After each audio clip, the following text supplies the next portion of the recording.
Ladies and gentlemen, good morning and good beginning of the week. And we wish for our Muslim brothers and friends a very good Tabaski festival. Here is your African Press Review, the great zoom on the political, economic, social and cultural news of Africa on Africa TV. Africa seen differently. In the lead up to our review, let's go to Ivory Coast. The Tabaski festival yesterday, Sunday, the cheap for all purses. The market was supplied enough for this occasion, inform us Fraternité Matin. We still in Ivory Coast. The electricity grid is rapidly intensifying. Ouattara light man. In 8 years, how did he get the Ivorians out of darkness? Wondered the Patriot on the front page today. According to the newspaper, 2,212 electrified localities and the access rate varies from 72% to 89%. For Le Soleil, in Senegal, Macky Sall wants a strengthening of the security of the territory, a strategy against Big Bendry in order to South Africa, Vladimir Putin wants to see his country play a leading role on the continent as it did during the Cold War. What are the reasons, admitted or not, for its strategy? What men and means does it have to implement it? To the so many questions about the secret of a reconquest. This is what the Pan-African Weekly magazine evokes in its page 17 to be read exclusively. In Kenya, Musalia Mudavadi, leader of the Amanya National Congress, quietly deployed his 2022 presidential plan while bringing together a team of technocrats as a political think tank and making himself now as the only credible voice of the opposition after the handshake published this morning the Kenya Daily Star.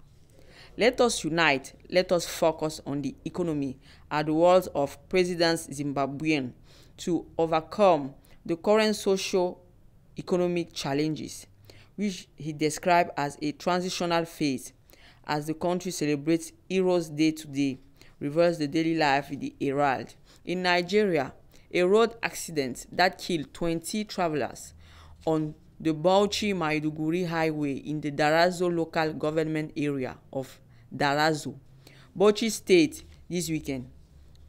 18 animals were also killed in the accident and most of the victims were burned to death, informs Daily Trust this morning.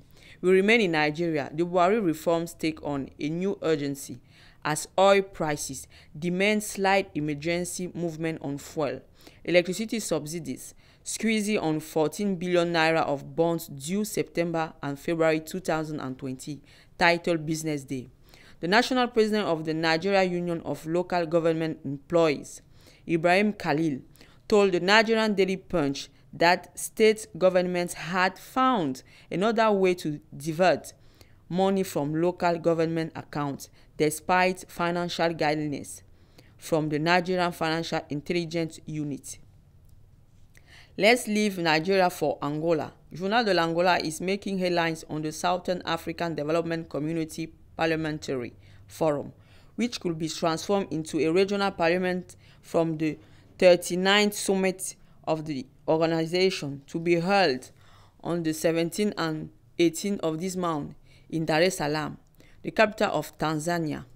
The newspaper stated that this is the conclusion reached by experts from the Southern African Development Community who met last Friday and Saturday in the Tanzania capital to prepare the documents to be submitted to the Organization Council of Ministers meeting on Tuesday and Wednesday on the eve of the Summit of Head of State and Government. The Minister of Public Enterprises, Pravin Gordhan, explained the next step for ESCOM. He also stated that the new ESCOM restructuring office has a primary responsibility to make a recommendation on restructuring the electricity company's debt, reveals Business Day today. Always in South Africa, despite President Cyril Ramaphosa's efforts to prevent the details of his campaign donors from being made public, Public Protector Buziziwe Kwebane is still able to better identify confidential donation transactions for the campaign, reveals Sowetan. The South African Revenue Service was taken to court by employees over a policy they said was aimed at discriminating against workers of color and Indians under former Commissioner Tom Moyanes, titled this morning Cape Times.